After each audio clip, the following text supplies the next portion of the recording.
Welcome to the podcast. Today we have an incredible guest, Caleb. How do you pronounce your last name? Guilliams. Guilliams? Yeah, Guilliams. Think of like Guilliams. guacamole Guilliams. Yeah. Guilliams. Incredible. In the financial services, so I'm super stoked to hear his story and add some value to the podcast. And it's a pleasure to be here. Love your studio. Love the setup. I know we were chatting off camera just about all the different things that you're up to in the world. I'm grateful to be here in Vegas with you. Let's go, bro. I'm excited to hear about you. So you were born, and then what happened? Yeah. I was born. The question I actually like to ask is, how did your parents meet? Oh, that's interesting. Because that you get a lot of context of like someone's background. And so my parents met in Wisconsin at a like a church, and then my dad, knew how to play guitar, and so got invited on this like camping trip, and then the rest was history. No way. How old were they? Were they like? I think they were in their early 20s. Oh, okay. And so nothing crazy there. And then I was born in Racine, Wisconsin, and then my dad was a PhD molecular biologist, moved up north to Wisconsin. I'm the oldest of 6 kids. Dude, let's go. I was homeschooled all the way through. Nice. Which was very interesting. And I there's a lot of things that I could say, but I would just say that my upbringing was amazing. My parents were not entrepreneurs, but they raised me just great values. My dad cared a lot about proactiveness and working hard and integrity. And faith was really important to just my family. It's important to me now. Hell yeah. And then that's really shaped who I became. My first job was gutting chickens. No way. I gutted chickens, and I made $1 for every chicken that I processed. Holy smokes. And then from that, I read a couple books on leadership, on business, and was like... What books? Well, The Richest Man in Babylon. Okay. Great book. Good it was book, first book I really read on the finance space. And, obviously, Rich Dad, Poor Dad was one of those books as well. And then Good to Great is a leadership book. Jim Collins. Read all those books. And those 2 books early on really shaped level 5 leadership. Get the right people on the bus. If you get the right people in the room, you'll be able to go to places that you wouldn't even dream of. And then The Richest Man in Babylon is very more principle centered. It's not going to tell you to do real estate or do this project or this product. It's more of pay yourself first. Yep. And there's some certain dollar cost average. Yeah. And so it was really key. And so that was very much foundational. I've obviously loved Dave Ramsey, and I just thought the world of him.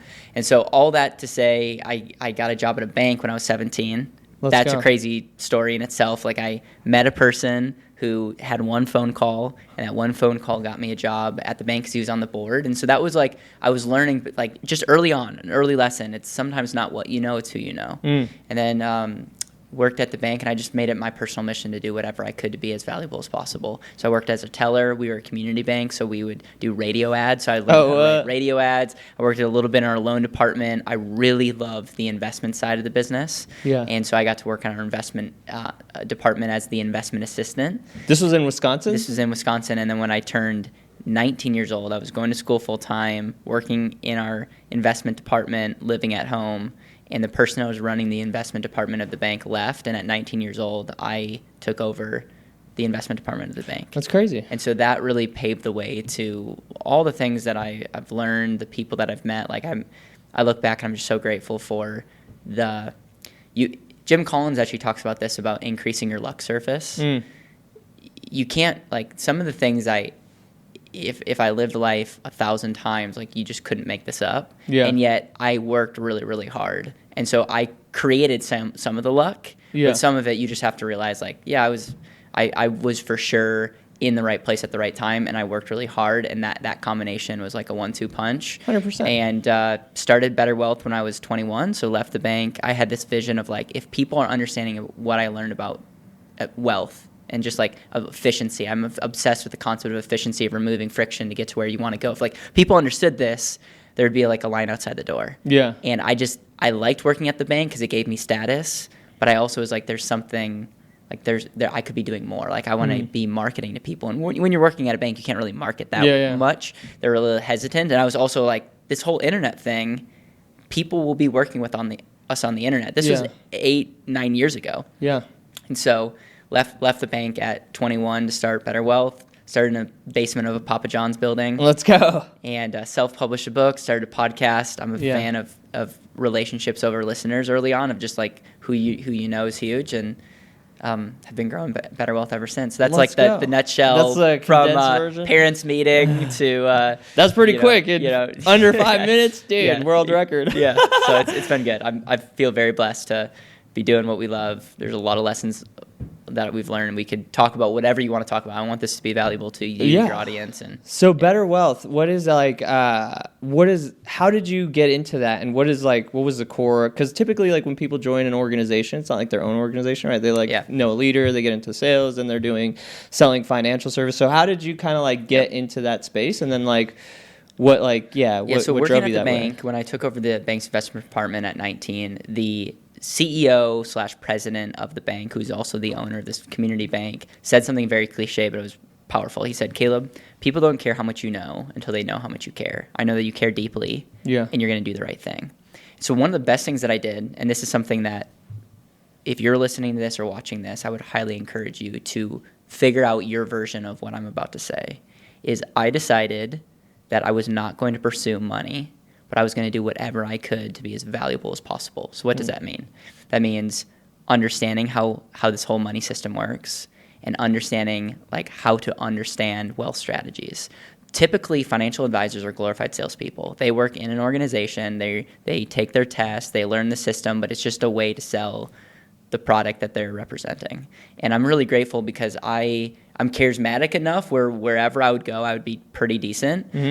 But I was so grateful that I didn't have a direct mentor like locally to teach me how to sell their thing. Right. I made my own mentorship path. And what that allowed people to pour into me, but they didn't necessarily have like an incentive to be like, I'm going to pour into you so that you sell X, Y, and Z. Like I'm going to share with you, but I had to like really be a self-driver. Right. I paid out of pocket for something like, so if you look back at 20, 21, even when I was 19, I didn't make that much money.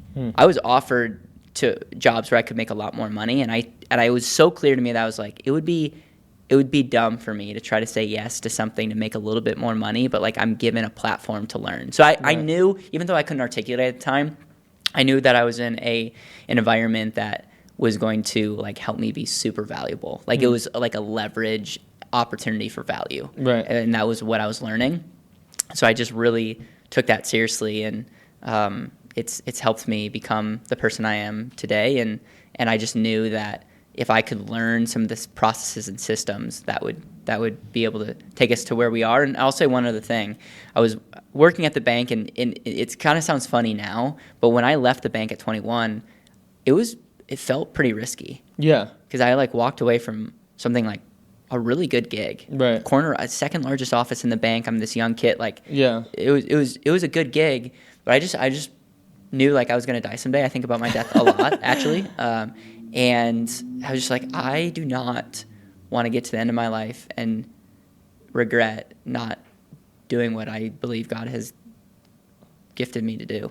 And so that like really drove me to say, okay, what's the worst that can happen? We live in America. My family loves me. I have friends. Like, I'm not going to be on the street. They don't throw you in jail if you fail in business. I mean, you even said like you've had, you've been bankrupt before and all, like you're fine. Yeah. It's and so it's like, I think what we find is so many people are afraid of what other people are going to think of them. Yes. And they're afraid of, lots of different things, and that fear ultimately lords over them the rest of their life. And, a lot of people would say like slavery doesn't exist anymore. Yeah. And I don't want to get super political. I think a lot of people are enslaved to other people's expectations. 100%. So you talked about fears. Have you read Outwitting the Devil, Napoleon Hill? Only like 7 times. Yeah, it's one of my favorite books. So it talks about like the 6 fears that plague mankind, and that's a big one. Yeah, fear of criticism is like number 2 or 3 or something. So, dude, you know what I really am enjoying about this, like, and I don't know you very well, but how much it seems like you read, and I think that's a huge thing that people don't. I am a ferocious reader. Like, I avidly read, like, every single day, like an hour to 2 hours a day. And because of that, that's like the sole reason why I've expanded my consciousness, and, material things are a byproduct of that. Like, you can only get as far as you expand your consciousness and your belief, right? So why do you read as much as you read? I'm dyslexic. Yeah. Okay, so I don't read much like sitting down reading, but I love to listen. Yeah. And one of my favorite quotes is the solutions that you find to your weaknesses become your greatest strength. Yeah. Okay, so the solutions that you find to your weaknesses growing up become your greatest strength. And because I'm not a great reader, I have a pretty above average ability to audio retain things. Yeah. So I like still remember when I like listened to books of like Think and Grow Rich, Outwitting the Devil, Millionaire Next Door, all these books, How to Win Friends and Influence People, The 7 Habits of Highly Effective People. Like I literally remember where I was, like either walking or in the car. Like it's a weird. It's I remember like I remember like how I felt That's learning incredible. some of these things. So I listen and I love to learn. Yeah. I would actually say it's interesting. We can talk about this if you want. Early on, I read a ton. Like I listened to all kinds of podcasts, listening to entrepreneurs and books and all. And now recently, I have a desire to I just want to reread some classics. I almost don't want to fill my head with a bunch of things because as an entrepreneur, sometimes sometimes ideas are great and they expand, like you said, your consciousness. But sometimes it can be a distraction. And so there's the wisdom of what are you looking for? Are you a fan of Naval, any of his work? Yeah, I read what's that? Almanac of Naval Ramakant. Yeah, so his whole deal is early on, you want to say yes to everything. Say yes. And I'm probably still in that world of this was even last minute. Let's just say yes. Let's increase shots on goal kind of deal. So that's one thing. But really the next phase of life that I need to really get into is start saying no to things. A lot. And focus on the thing and be the magnet. And 100%. And so that's where big fan, read books. Once you find that thing though, don't let things distract you from doing that thing. And there's a for sure everyone's a little bit different. And so for me, that's been a journey, but I'm who I am because of the inputs that 100%. I feed my brain. Yeah, dude. I mean, I physically read. I was dyslexic. I think it's just a label, right? But I physically read and I also listen to audio. So I do both of them. I'll read the book. You do it at the same time? No, I'll read. I listen to audios when I'm driving, gym, anywhere where I'm not don't have the time to physically read. But I love physically reading now, and it triggers two different parts of your brain, when you physically read versus audio. But either way, the information absorbed is key. And I want to talk about just slightly the transitioning to the Naval's concept. I found myself recently, having to face some decisions like that. I don't know if you're familiar with the corporation called Fast Cash America. They own Super Pawn. They own they're basically the biggest pawn shop owners in the United States. They have 2,000 locations. They also have a level of financial services. They hold the loans on all the things, right? Big $6 billion company, right? My mentor just sold his, it was a luxury consignment store here in Vegas. He just sold for 9 figures out the door. So they took over. He plugged me into their corporate system, and we're going back and forth. They wanted me to be the talent for fast cash, commercials, right? So it's a big deal. They would have a lot of influence on my personal stuff, and also they would have we have a separate agreement to be the production arm, the media service for their thing. So it's a big deal. However, because of I'm expanding into this space and the time allocation, I'm finding myself in that position. It's I would have said yes, right? But I discussed with my wife, hey, look, I think I'm going to say no to this. It's a big, multiple 6-figure deal.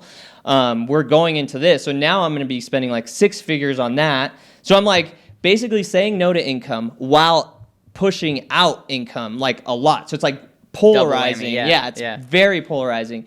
But your faith in the universe, God, whatever you subscribe to, right? As long as you know where you're headed in the direction, obviously you follow all your principles that, you can't just wish it and then not do anything and do all this stuff and expect it to work, right? But saying no to those is such a powerful thing because what we said, focus, right?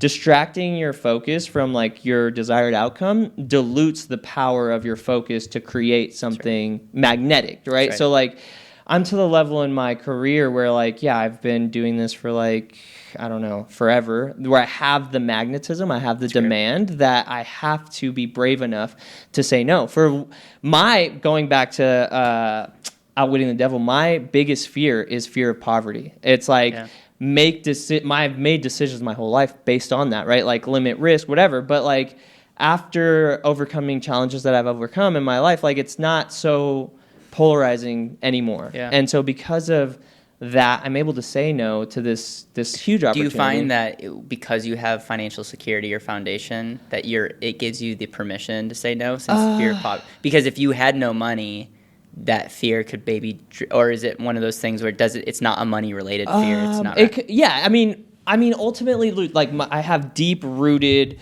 neural pathways around the fear of poverty. So like, as hard as I overcome it, it's still like always when I peel back all the layers, if I do feel fear or anxious about anything, it comes back to that. So financial, like the fiscal aspect of it is always like will shape the decision. Interesting.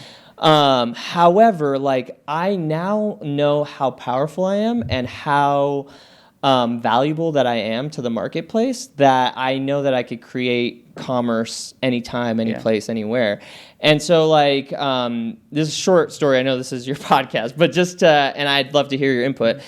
Last 2023 was like the biggest financial year we had, right? Like we're crushing it. Like Congrats. 80 grand a month, 100 grand a month, consistent, like boom, boom, boom, boom. Like I've never done that before, right? Like 2023. Then May, I think it was like May, I was skateboarding with my family on an outing with the team, right? Like we're at the park, whatever, having fun. We were playing pickleball. I fell down, broke my wrist, dude, skateboarding. Busted my wrist. I didn't work basically for the rest of the year, but I had this poison thought, dude. I was like, fear of loss. I was like, oh my God, dude, I'm going to lose it all. I'm going to lose it all, right? I'm going to lose it all. And it like literally made me sick. And I obsessed over that thought because I was like paralyzed. I like had done this surgery. I was taking medicine.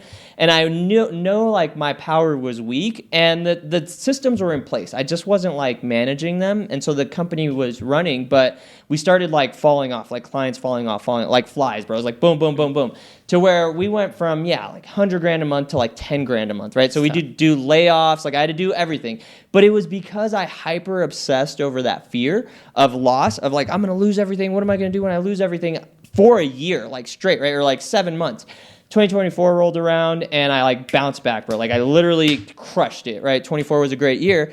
And so that 24, my biggest lesson was to release fear. Like fear is like, it's not conducive to anything. Fear and faith are the same polarizing energy, right? It's like an imaginative thought that you have that you could obsess over. And either you're on the fear side or the faith side, whatever side you obsess over will materialize in your, physical reality. So in 23, I realized that I obsessed over this fear thought, which ultimately was linked to the fear of poverty. And because I thought about it so much, it materialized. 24, I like had no choice but to materialize faith. I was like, I have the faith, this is going to work, this is going to work. And then I bounced back. Crazy, it was a great year. Now, like, knowing that truth that I came to from the failure, now I know, like I could say no to a multi-six-figure opportunity because I know that this is going to turn into a multi-six-figure opportunity, just like the studio, right? Outside of the production business. So having the power and knowing my truth through like these failures in business or through the practice of it is what allows me to be brave in making those decisions. Not to like, bro, I've been kicking it around like for like a week, right? Like literally losing sleep. Like, should I do this? Should I not do this? I could systemize it. I could put it on Pathfinder. But like what I've learned with energy exchange in business, like it doesn't matter like how systematized your process is, it's an energetic exchange. And the higher like dollar amount for the energetic exchange, like that doesn't come without an energy exchange. Like there's a toll to be paid for that, Well so said. Sorry, I know I like hijacked that for a little bit. Said. I think the fact that you've come to that conclusion and you know yourself better means you're successful. Like if we change definitions of what success looks like, right. Like you are more at peace with you. 100%. I would say that's pretty successful. What about how much time do you get to spend with your family? Like are you pretty like time free, like based on like it's something that I need to probably be better at. Because there's time that's spent, but not always quality time. Yeah. And I think that's the blessing and curse of being an entrepreneur is like you're always thinking. But I would say I spend a good time with a family. I work remotely, so I'm able to work from home a lot. I mean, obviously we travel a lot, but like that, and we're going to homeschool, and that's a value we have. It's not booked yet, but like we're most likely going to spend a month in Thailand later this year, and I want every year to create like what does it look like to spend a couple weeks out? And so that's again, like I 100% agree with where you focus on. I also think building the right teams and systems allow you to be able to focus on the highest leverage stuff. Yeah. And it would be a shame to try to focus on things and then like my daughter's 11 months. Yeah. And I am a fan of the stoicism concept. And so I think a lot of like, in 20 years would give anything to hold my daughter. Yeah. And so it's one of the things, I'm ashamed to say this, having a baby has really helped me disconnect. Pre-baby, being married though, it wasn't. Like it was great. I love being married. Don't mishear that, but it was still hard for me to like disconnect. Being with our baby girl, like it really, it's the difference. I don't get it, but it's just one of those things where I'm grateful for that. Bro. And I can honestly say this last year has been, there's been a huge difference in my work ethic. Yeah. But I mean, business has never been better. Yeah. So you know what I'm saying? So it's 100%. Like, it's not like the business is slacking, but it's definitely like early on when we started, I mean, I was like 7 a.m. to 11 p.m. every single day, including Sunday. Yeah. And obviously that's not great. That's not super sustainable if you want to have a successful family. Thank goodness that I started pre-family and I kind of built the foundation. Well, dude, having a child immediately makes your time more valuable and more impactful. So like the amount of time that you're at work has to be way more impactful because you can't afford to be like, I typically work from 10 to 3 every day. Like not even every day, like Monday through Thursday. Sometimes Wednesday through, my wife usually takes a day. So I usually work 4 days a week, 10 to 3. Yeah. So like, and being a dad's like my favorite part of my whole life. Like, you know what I mean? And it makes everything else more valuable. Like, because multi-6-figure deal, right? Like I still would rather be hanging out with my daughter than dealing with like this like corporate I can nuisance. Relate to that. You know what I mean? So like, so that you have to structure your leverage, like your deals and your operations team. Yeah, 100%. You run it through that. It's like, dude, I'd way rather do this. And so like, I'm not the wealthiest guy, but like the amount of time freedom I have to like spend with my family is probably like my favorite thing. And so like building at that pace is, like having a child completely recalibrates. So are you planning on having like 6 kids too? I am planning to have as many kids as we can have. Yeah. So health is really important to our family, my wife especially, and so I think I'm going to let her lead the charge there. I'm going to let her lead the charge there, but that's another thing. It's like when I think back, it's something I know I will not regret. I'm not going to be like, oh man, we had one too many kids. It's never going to be a regret. Like I guarantee you I'm never going to think that. And so if I'm never going to think that, then would it be possible that I regret not having as many kids? I don't know. I don't know if I'm spot on or way off on that mindset, but that's the mindset that I have. Yeah, I don't know if we're having any more children. Potentially maybe one more, but like I don't know about it. My wife is an entrepreneur and she's like helped me build all the businesses, and so like she's very always torn between like working and being at home with the girl and stuff. So like it's we'll see how it goes. And but I mean, I love the family. I love the children. I just know like another kid's going to be like the time commitment, you know what I mean? To be that involved with a whole other like person. But for now, I mean, I love our situation and, you know, businesses are growing. So it's like, it's hard to divide time. But like when like yesterday, for example, I had like all kinds of fires, right? And I think it's because I skipped the gym to begin with. I'm already more irritable, and I didn't.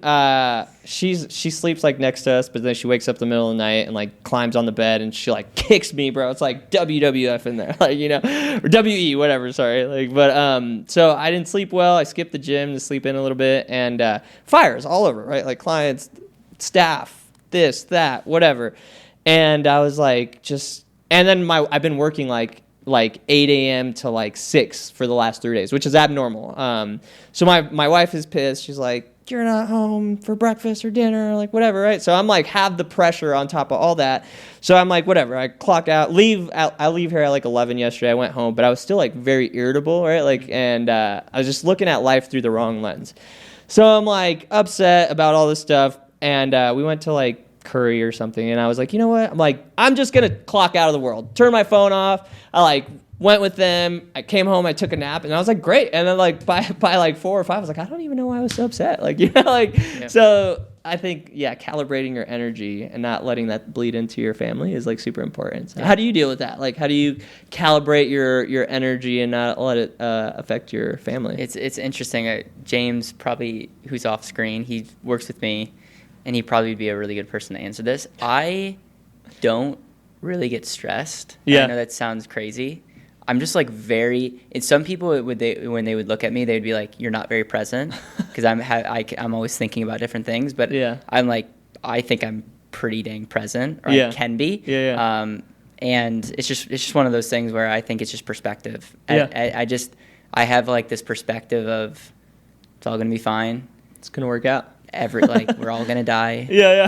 300 years, it's not gonna matter. And then 100%. The things that like my faith is really important to me. So it's like if I actually believe that in the things that I believe, I shouldn't actually get worried about these things. Because it's in the end, it's all in a way meaningless. Not saying like there's purpose to all this, like relationship purposeful, but it's like in the end, why do we get stressed about the things that you know? But I will say, the fear of poverty is probably my number one thing as well, just to be clear. Wow. It was either criticism of like, okay, what my dad thinks of me, but then when I really got like over that, I would say just like, am I good? Then like there's just like fear of like poverty, which is so weird because it's like we have friends that would take us under their wing and all. So it's like I don't know why. It's like I don't fear.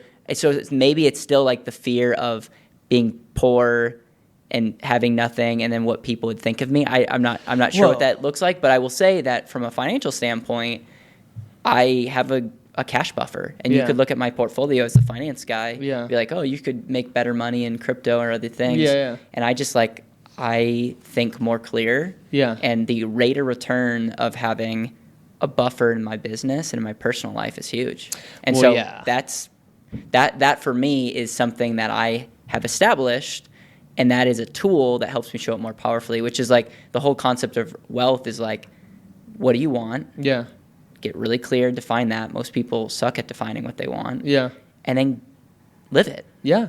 Well, and I think wealth, and I'm sure you could attest to this, like there's like the millionaire fast lane, right? The slow lane, which is like dollar cost averaging. Like that's just a fundamental principle. Richest man in Babylon. Like you should be doing that hands down. Like before you know it, you have like money and you're like, holy shit. Like I think we do like $750 a week, dollar cost average into the market. Like that's like a bill. Like it's just a fundamental principle. Like, but are you going to like freaking make $10 million like this year doing that? Like probably not. But like it is literally just a habit. So like I think building wealth is a habit. So like there's no like, you know, there's no secret magic sauce. It's just like 10% at bare minimum. Like if you could afford more than that, do more than that. Like, you know, but outside of that, like you should build fast lane systems. Like you should build a system that could produce high income. Cause like wealth habit, for me, my perspective, right? Like I'm not in the financials. Talk to this guy, talk to a professional, But yeah, you need to earn a lot of income before it could be invested properly, like, you know, or responsibly or whatever. Like, so there's that. It's like create a fast lane system, something that could produce like solve a problem, become valuable in society, figure out how to create lots of income. Then at the bare minimum, invest it 10% dollar cost average into like, someone you trust. And then, you know, with your other like aspect of your portfolio, real estate, risky investment, startups, whatever, like that's to your like own disclosure, right? But like, I think that wealth is a habit. I mean, I don't know. You're the professional. If I'm wrong, can you enlighten me? The framework that I apply in my own life and what we teach other people is number one, what do you want? Get really clear about that. Yeah. You're not wealthy if you're not living intentionally. There you go. Your definition of wealth is probably different than mine. 100%. It's okay. It's not. Why would I be the one that says you need to do X, Y, and Z. Right. So we have to define like what is wealth. For us, it's intentional living. Yeah. Everyone looks different. Second thing is, okay, once we get clear about that, how do we finance that? Cash flow is think of it as like the financial system's fuel. It's like you know, you and I have a Tesla, so a bad example, but like if you have a car that you fill up with gas, like that fuel is a tool to get you to point A to point B. Another example is like we're not consciously thinking about our heart pumping, but our blood flow keeps us alive. Right. And your financial life will crumble if you don't have cash flow. Right. So when we look at cash flow, there's a couple things. If you don't, you need to make it first. Yeah. A lot of people come to us and they're like, where should I invest my money? And I'm like, dude, you need to make more money. Yeah. So like instead of like focus on anything other than like you are your greatest asset. Yeah. Become more valuable. Yeah. And that can be polarizing to people, but like make it and then keep it. Yeah. So I would argue that a lot of entrepreneurs should focus on tax strategy. Yeah. Because majority of people are overpaying on taxes. Yeah. And $1 that's literally capped, like it's like 100% return, keeping $1 versus it just leaking out. Yeah, 100%. So it's just like boom, like that's huge. And then from there, it's like, where is the best results coming from where I put my money, the input? Because I think of everything from input. Like you have time, you have skill set, you have capital, you have like, these are all inputs and they're getting some type of result. Now that I have cash, I can reinvest it in my health, I can reinvest it in our business, I can reinvest it in my family, I can reinvest it in stocks, I can reinvest it in real estate, I can reinvest in crypto. And every one of those equations have a different input to output ratio. And I want to ultimately invest in the greatest output that serves my intentional life. Right. So it sounds somewhat wishy-washy, but it really isn't. It's very simple. Yeah. And I don't love the concept of retirement of like because retirement is ultimately like the carrot that's keeping you in a life that you hate. Right. It's like why you don't want to be the horse that gets retired. Right. Like retirement, like being taken out of service, is not the greatest thing, and yet it's been like we've been seduced by being like retirement is the thing.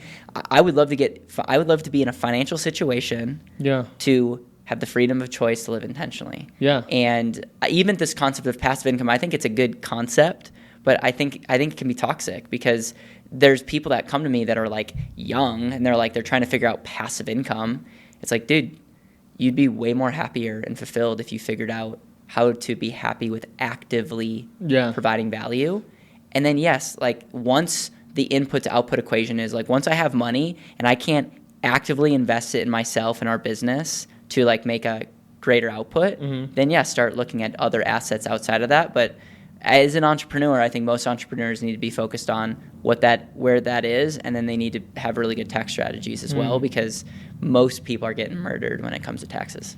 Dude, I'm so upset about taxes right now. And you're in Vegas, dude. So you already are in a great state when it comes to taxes. But yeah, dude. So does that make sense though? Yeah, like 100%. Okay. Intentional living, I love that. I say that all the time. It's like, dude, I'm not the wealthiest guy, right? And like my overall goal, who knows how long it'll take to be there, but like to me, it's like $10 million principal invested. Like when I get there, I feel like I've made it, and then I could recalibrate my life. How did you come up with 10 million? I just feel like, the new $1 million doesn't get you anything, and like to live the what from a cash flow perspective on a monthly basis would be like if monthly basis you could have cash flow coming in like clockwork, what would be like I've made it? Like passive, active, like, well, I guess it depends. No, I don't care. Just like, is it 100,000? Is it 200,000? Is it 50 grand? It's like $1 million a month would be sick. Okay, so then 10 million is way under budget, dude. To have like principal invested? Yeah. So if you had $10 million and you wanted $1 million a month, no shot. You know. So what I'm trying to get to is you want to reverse engineer around cash flow. So if for example, if you were like, hey, I would feel really, really wealthy making $50,000 a month, like coming in, like so that's $600,000 a year. Okay, what would I need in a nest egg to provide that? So I just think it's a better exercise in saying 10 million or $1 million or 20 million Yeah. or like it's having a number. Well, 10 million principal invested would get you what, like monthly, like based off your not financial advice, but yeah. I think a really really safe estimate, just like in safety, would be like 4%. So take 4% of 10 million. Now I think if you have flexibility, you could take higher return. I mean, this is what my show is all about. We'll talk to different people that have different concepts. Obviously, being young, if you could be flexible, like when the market's up or when investments are doing well. I mean, there's credit funds that potentially could earn you more. But I think would be like really conservative is take 4 or 5%. Someone watching this would be like, oh, I could get double that. Yeah. Yeah, but from a planning standpoint, let's be conservative. Very secure. And so what would that be? 10 million, 4%? I don't know. 400,000? A month or a year? A year. A year. Yeah. So, I mean, that's the type of, exactly. But that's nowhere near $1 million a month. Yeah, you but if I don't even know how you would spend $1 million whatsoever. Yeah, but if I had to do nothing at all, that's what I feel like retirement would be like, I don't know. But we're not anywhere near that number of but principal. I would encourage you to get that number. Mm-hmm. Like, what is that number today? Of monthly passive income? No, forget passive. Just what's that number? What's that number? It's 50,000, 100,000. And the reason is then the way that you get there could be, it may take on path number 1, it may take $12 million to get there. Yeah. Path number 2 could be owning a business, hiring an operator. You see where I'm going with this? Yeah. Well, that's path number 3 could be, but now we have a guideline of this is what success looks like. Yeah, I mean, as an active business owner with active businesses conducting business, $100,000 a month is not anywhere near what our month net is. Right. You know what I mean? So it's so to me, as an active, but we're talking net numbers. Yeah. Oh well, I wasn't. I was talking about gross revenue. $1 million a month would be sick net number. Yeah, yeah, and that's when you're saying that. I was like, well, that's great, but it would be hard. I would have a hard time spending $1 million a month. Right? Yeah, that would be sick though. I don't know what I would do with that either. Just ball uncontrollably. That's all all I've ever wanted. Buy a lot of watches, right? Buy even more watches, yeah. Ball uncontrollably. That's all I've ever wanted to do. Is ball uncontrollably everywhere I go. But really, that really looks like just giving, abundantly, which I do anyways now. It's it would just be more, probably just give more. It would be sick to just walk around and give people 10 grand. That would be sick all day long. Be like Mr. Beast. Yeah. I just want to land the plane here from just this concept, because if you're watching this or listening to this, we got way off. Is figure out what that dollar amount is, whether it's annually or monthly. Monthly is probably best, and then there's a lot of different ways. There's hundreds, if not thousands, of ways to get there. And I think a better way to think about financial planning is just viewing, where am I going to get the best input to output ability to make that happen? And for some people, it's literally investing in the S&P and doing their thing and getting the 4% rule. For other people, it could be flipping real estate. I was just with Ryan Pineda, that they teach a lot of real estate flipping and all. For others, it could be building a studio. And all, there's a lot of different ways to do that. And then you all ultimately want to make sure that way number 1 could be better financially, but could rob you emotionally. And so it'd be, and again, going back to what we actually are trying to optimize for. Are we optimizing for net worth? Are we optimizing for cash flow? No. Those are just the tools to make what we want to do possible. Right. So you could be all about intentional living, but then your financial life could be a wreck. Yeah. And so that's not intentional. But your finances could be dialed in, and you could be dead inside. And so there's that it's it's a balance of, and it's from an internal communication of how do you get both of those and balance well, and it's a constant journey. Yeah, I mean, it's a constant evolution. So let's pivot a little bit. Okay. You love to read books or listen to books. What is maybe an eccentric book that you've read that you enjoyed that is maybe not on the popular list? Oh, that's a great question. Is Naval Ravikant a popular? He's breaking. I think he's popular. Do it. Let me grab my phone. I want to see. I'll take you through my Audible lineup, and we can see. Yeah, dude, I'm always curious to see what people are reading, what I could glean, because I run into that where I'm like, dude, what's out there? All right, so The Goal is a book that I read, and the whole purpose of The Goal is to focus on constraints. I'm reading a book called Redeeming Your Time, which is really helping me identify from a time perspective and really being intentional with how I use my time and creating systems around that. I'm reading a lot of books on Stoicism, so shout out Ryan Holiday. Let's see. Let's go all the way back to, I'm a fan of Napoleon Hill. I love the book Who Not How, 10X over books. 2X. I read a lot of finance books. So not that it would be relevant to a lot of your audience. Fan of a lot of Robert Kiyosaki stuff. Start with why. Like I'm trying to think the one thing has been really good. I'm trying to think if I've read a book that like no one's really read, but it's been like a game changer. I don't know.